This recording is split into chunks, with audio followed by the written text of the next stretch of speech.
Imagine une jeune femme, très pauvre, oui très pauvre, qui prend son dernier repas et le seul pour le remettre à un mendiant. Elle s'appelle Esther, et ce qui va arriver va te choquer car le mendiant n'est pas vraiment un mendiant. Chaque jour, elle partageait son maigre repas avec un mendiant infirme, moqué de tous. Mais un matin, tout bascula. Qui était vraiment cet homme? Pourquoi l'avait-il choisi, elle? Quel secret gardait-il depuis tout ce temps? Installez-vous, car cette histoire, à la fois choquante et émouvante, va vous captiver. Dans un petit coin animé de Lagos, une ville poussiéreuse où les rues débordaient de vie, Esther, 24 ans, tenait une modeste échoppe en bois. Son stand, fait de planches usées et de tôle rouillée, se dressait sous un grand arbre, offrant un peu d'ombre aux passants. Esther n'avait presque rien, des sandales élimées, une robe rapiécée, et pourtant, son sourire ne la quittait jamais. Chaque matin, avant l'aube, elle se levait pour préparer du riz, des haricots et du porridge d'igname. Ses mains travaillaient vite, mais son cœur portait un poids. Orpheline depuis l'enfance, elle vivait seule dans une petite pièce sans électricité ni eau courante, avec pour seul compagnon ses rêves d'une vie meilleure. Malgré sa situation, Esther accueillait chaque client avec chaleur. « Bonjour, soyez les bienvenus », lançait-elle, même épuisée. Elle donnait souvent à manger à ceux qui ne pouvaient pas payer, croyant qu'un geste de bonté valait plus que tout. Un jour, son amie Mama Titi, une vendeuse du marché, lui demanda « Pourquoi souris-tu toujours, Esther, alors que tu luttes comme nous ?» Esther répondit avec un éclat de rire doux « Pleurer ne remplira pas ma marmite. » Ces mots simples révélaient sa force intérieure.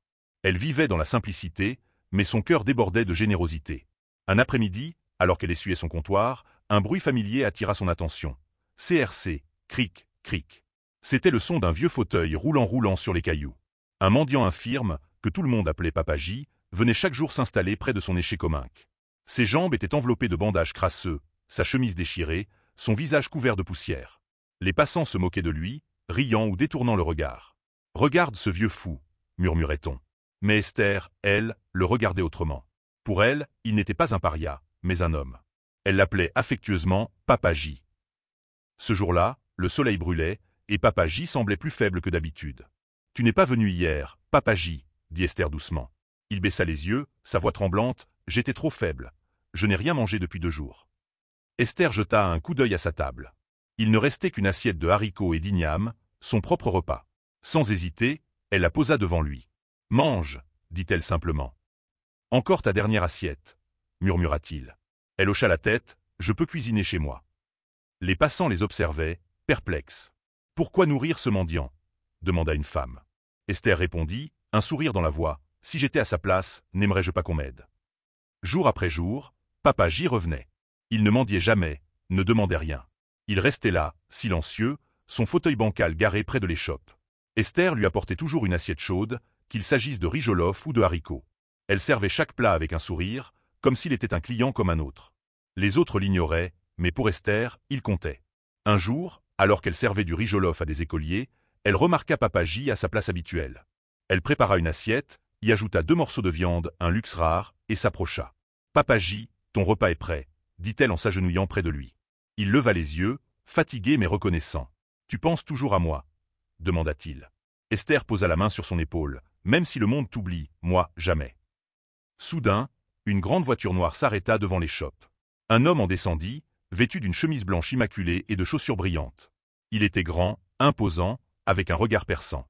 Esther se redressa, nerveuse, et s'essuya les mains sur son tablier. « Bonjour, monsieur, » dit-elle poliment. L'homme répondit d'un ton sec, mais ses yeux étaient fixés sur Papa J. Il le dévisagea longuement, comme s'il cherchait à se souvenir de quelque chose. Puis, il commanda une assiette de riz jollof, jeta un dernier regard à Papa J, et partit sans un mot de plus. Esther remarqua que Papa J avait cessé de mâcher, comme figé. Le lendemain, Esther balaya son échoppe comme chaque matin, mais son regard scrutait la route. Papa J ne vint pas. Les heures passèrent, et l'inquiétude grandit dans son cœur. Elle interrogea Mama Titi, les vendeurs d'eau, le conducteur de moto du coin. Personne n'avait vu Papa J. Peut-être qu'il en a eu marre de traîner ici, lança un homme avec mépris. Esther ne rit pas. Une angoisse pesante s'installa en elle. 2 jours passèrent, puis 3. Toujours aucun signe de Papa J. Esther ne souriait plus. Son appétit s'était envolé, et même l'odeur de son riz jollof lui donnait la nausée. « Où es-tu, Papa J ?» murmurait-elle, fixant l'endroit vide où il s'asseyait. Le 4e jour, alors qu'elle éminçait des oignons, une autre voiture noire s'arrêta. Un homme en descendit, vêtu d'une casquette rouge et de vêtements coûteux. Sans un mot, il lui tendit une enveloppe brune. « Lis-la et n'en parle à personne, » dit-il avant de repartir. Tremblante, Esther ouvrit l'enveloppe. À l'intérieur, une note, viens à l'hôtel Green Hill à 16 heures. Ne dis rien. De la part d'un ami. Son cœur s'emballa. L'hôtel Green Hill? Elle n'avait jamais mis les pieds dans un hôtel. Mais quelque chose lui disait qu'elle devait y aller. À 15h30, Esther ferma son échoppe, prit une profonde inspiration et monta dans un tricycle. Hôtel Green Hill, murmura-t-elle. En arrivant, elle fut intimidée par l'immense bâtiment aux murs lisses et aux portes vitrées. Un garde l'accueillit. « Vous êtes Esther ? On vous attend. » Un homme en costume noir la guida à travers un long couloir jusqu'à une grande porte. « Entrez, vous êtes en sécurité, » dit-il. Esther poussa la porte, le cœur battant. Là, au centre de la pièce, un homme était assis dans un fauteuil roulant flambant neuf. Ses cheveux étaient bien coiffés, sa chemise blanche ornée de boutons dorés, une montre brillante à son poignet. « Papa J » balbutia-t-elle. L'homme sourit. « Esther. » Elle s'approcha, incrédule. « C'est vraiment toi. » Il hocha la tête. « Mon vrai nom est Chief George. Je suis milliardaire. » Esther s'assit, sous le choc. Chief George expliqua. « J'ai fait semblant d'être pauvre pour voir le vrai cœur des gens. Toi, tu m'as nourri sans rien attendre en retour.